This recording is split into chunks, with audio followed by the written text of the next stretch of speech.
Charge distribution. Surface charge distribution में हम लोग समझेंगे कि जब किसी सरफेस को चार्ज दिया जाए तो वह भी यूनिफॉर्मली डिस्ट्रीब्यूट होता है उस पूरे सरफेस पर।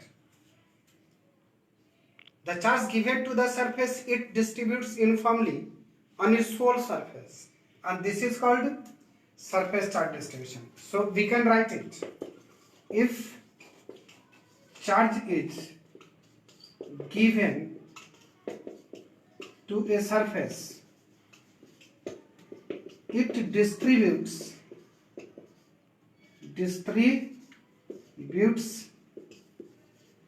uniformly on its surface. This distribution of charge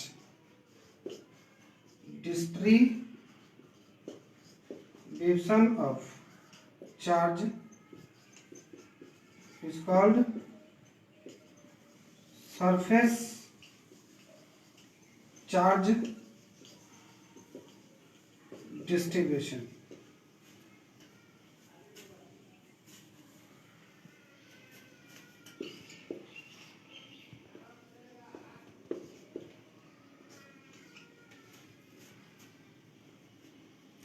ए और ए इस सरफेस का एरिया है। Either we can denote by A और capital S.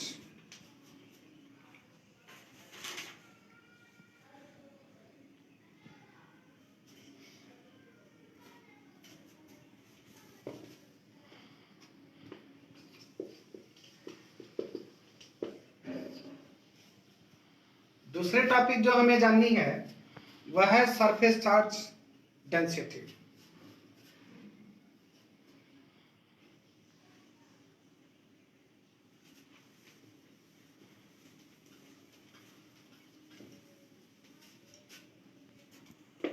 The charge present on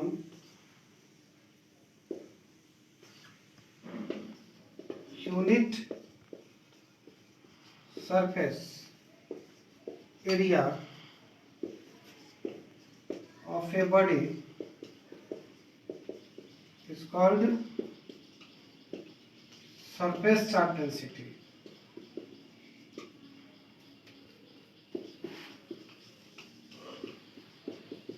It is denoted by sigma, Greek letter.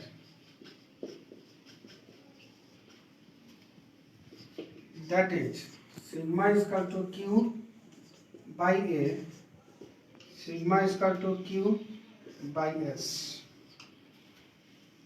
A और S area of surface.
third is volume charge distribution. Volume charge distribution.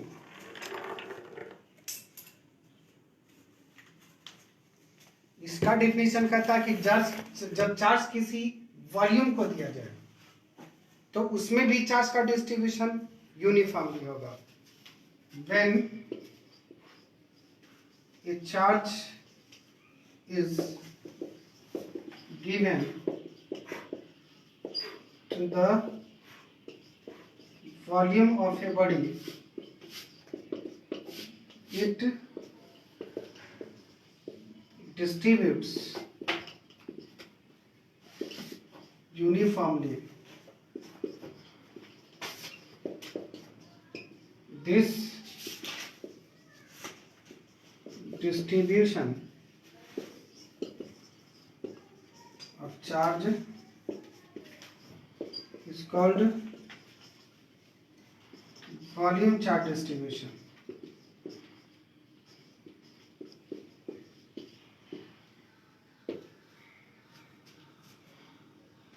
जैसे आपके पास एक cube है,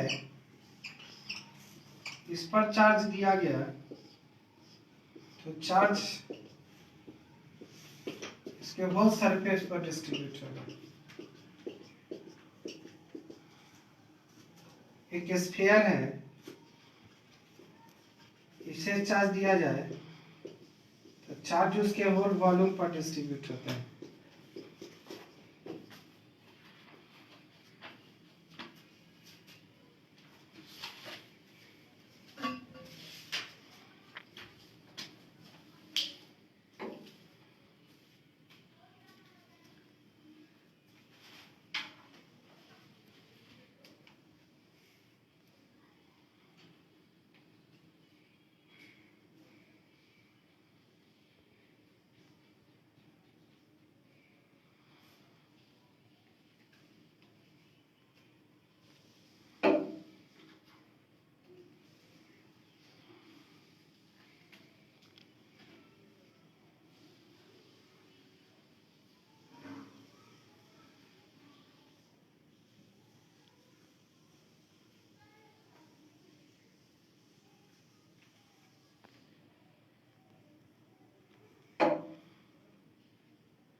अब हमें जानना है वॉल्यूम चार्ज डेंसिटी के बारे में.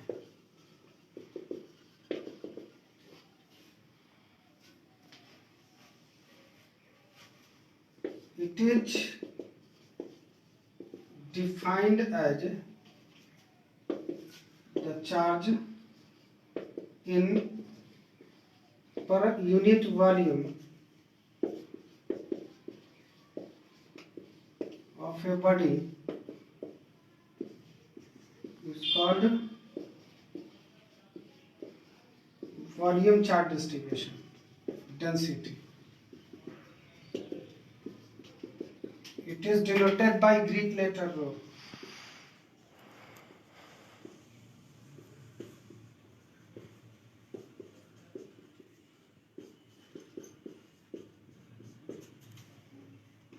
That is rho is equal to charge upon volume Q by V. Rho is equal to Q by V.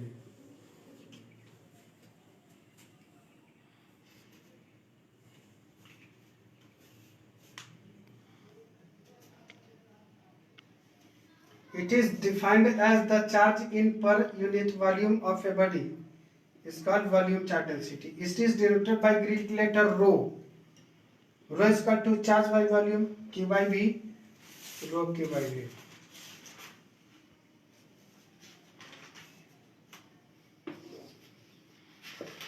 It can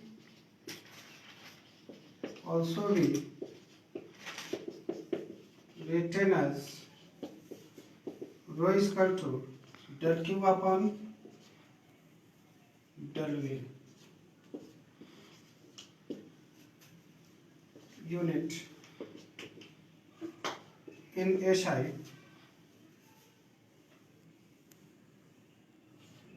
coulomb per meter cube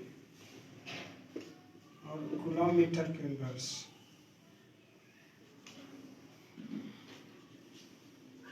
dimension m0 L-3 TA।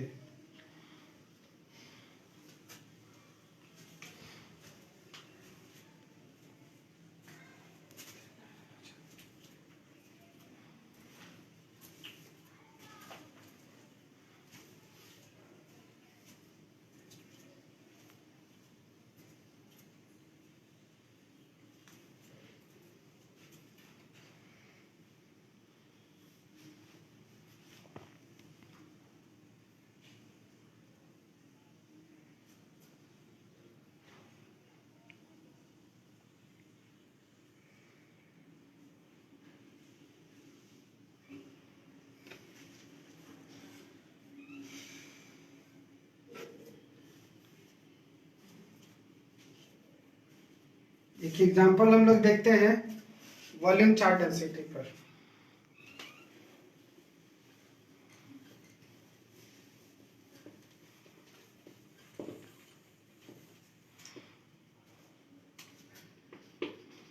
The charge Q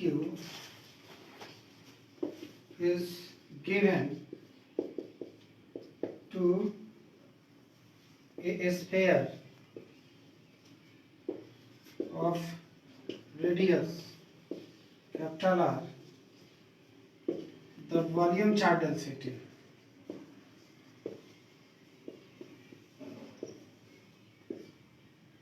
rho is equal to Q by volume, Q upon sphere की volume 4/3 pi r cube। Answer will be 3Q upon 4 pi r cube।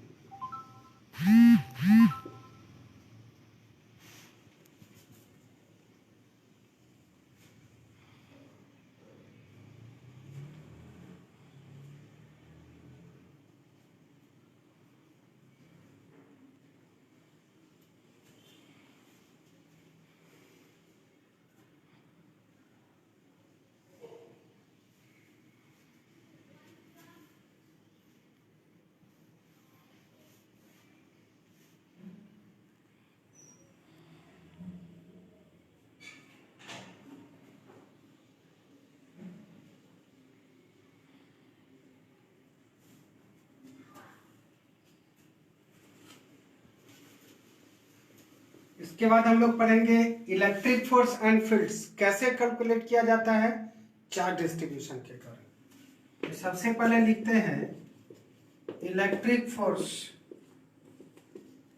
And field.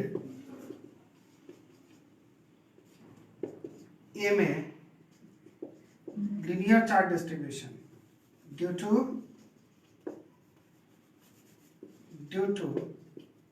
linear charge distribution, B surface charge distribution, C volume charge distribution।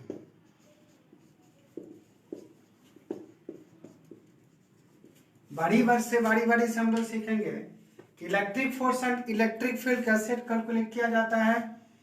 यदि charge linearly distribute हो या फिर charge surface पर distribute हो या फिर charge volume पर distribute हो।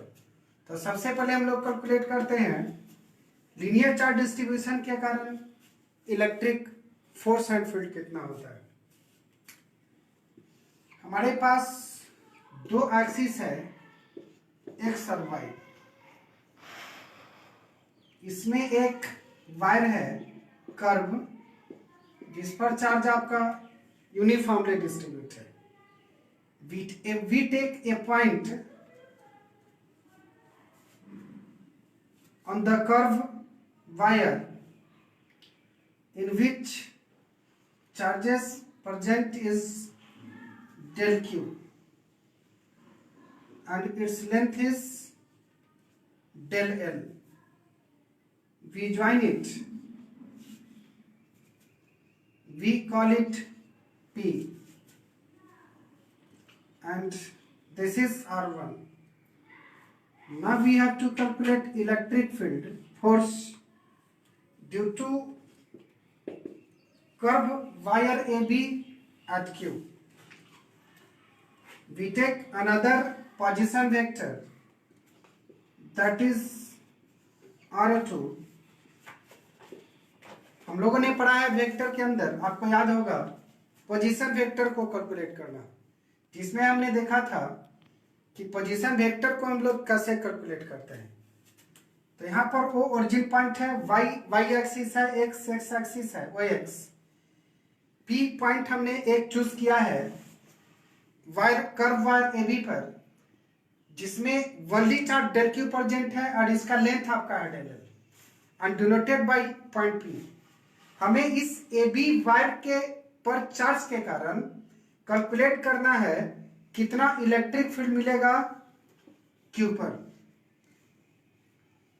इस AB के कारण चार्ज डिस्ट्रीब्यूशन के कारण PQ पॉइंट पर हमें क्या चाहिए, electric force and electric field AB के कारण। बार बार समझिए, पूरे AB पर जितनी चार्ज है उसके कारण हमें Q पॉइंट पर चाहिए electric force and electric field. हमने AB पर एक छोटा सा पॉइंट लिया जिस पर चार्ज del Q है, इसका लेंथ आपका है del L। O से P का पोजीशन वेक्टर है R1, O से Q का पोजीशन वेक्टर है R2, तो PQ के बीच का डिस्प्लेसमेंट वेक्टर होगा R2 माइनस R1। ये आपका डिस्प्लेसमेंट वेक्टर होगा, हमने पढ़ा भी है। Vector OP equal to R1, vector OQ equal to R2, vector PQ equal to vector R2 minus R1। Magnitude of vector PQ is equal to R2 minus R1 modulus. इसके द्वारा हम लोग उसकी मैग्नीट्यूड निकालते हैं वेक्टर का। इसका unit vector आपका होगा unit vector R2 minus R1 by R2 minus R1 modulus. इसे हम यूनिट वेक्टर कैलकुलेट कर सकते हैं। सबसे पहले हम लोगों को निकालेंगे इस del Q और Q पर हमने एक 10 पॉजिटिव चार्ज को लिया जिसको हमने Q0 से रिप्रेजेंट किया। At first we are going to calculate the electric force between del Q and Q0। तो सबसे पहले हम लोग लेते हैं definition from definition of linear charge density। from definition of linear charge density, lambda is equal to del Q upon del L। तो हम calculate कर सकते हैं del Q is equal to lambda into del L। इसको note कर लीजिए पर।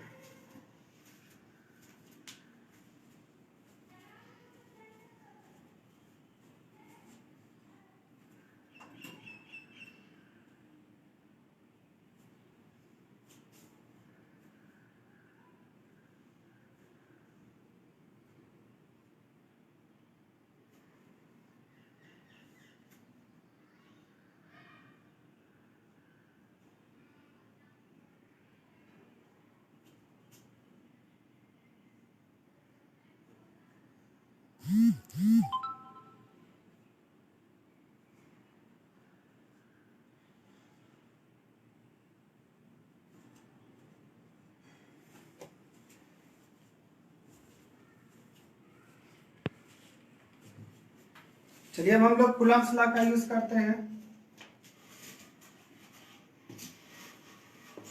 Coulomb's law. From Coulomb's law,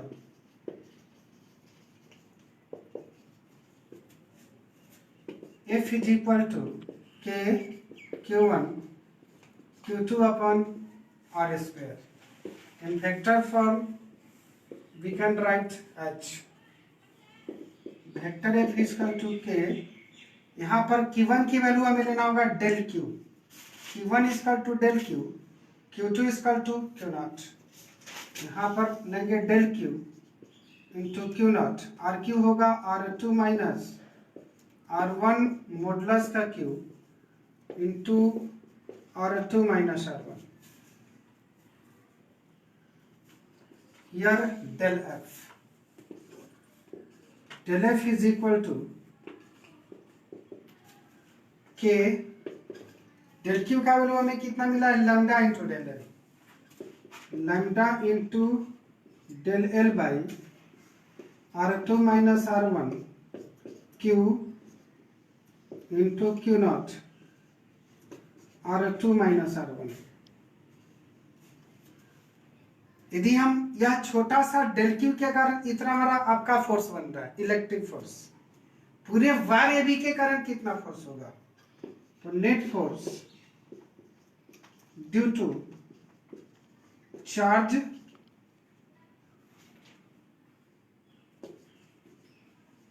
present on wire AB integration of del F. और यहाँ पर आपका इंटीग्रेशन होगा K lambda del l q naught by R2 minus R1 Q R2 minus R1.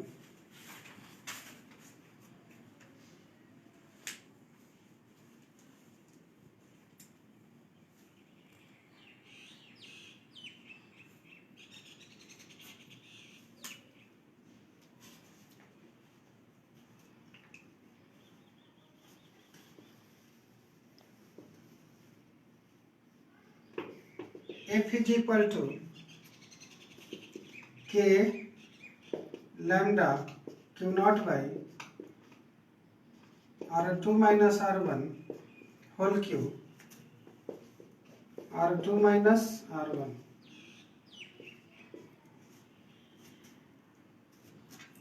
And integration of del.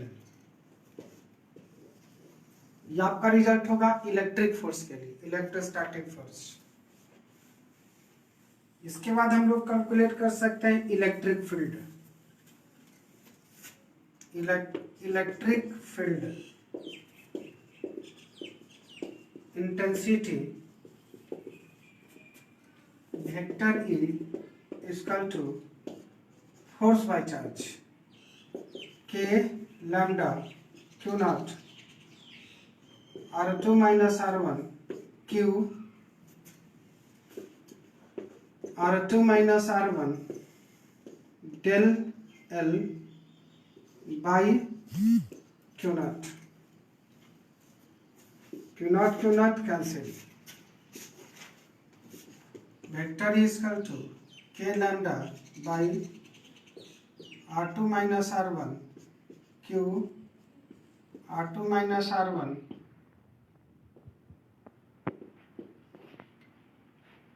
integration of del L.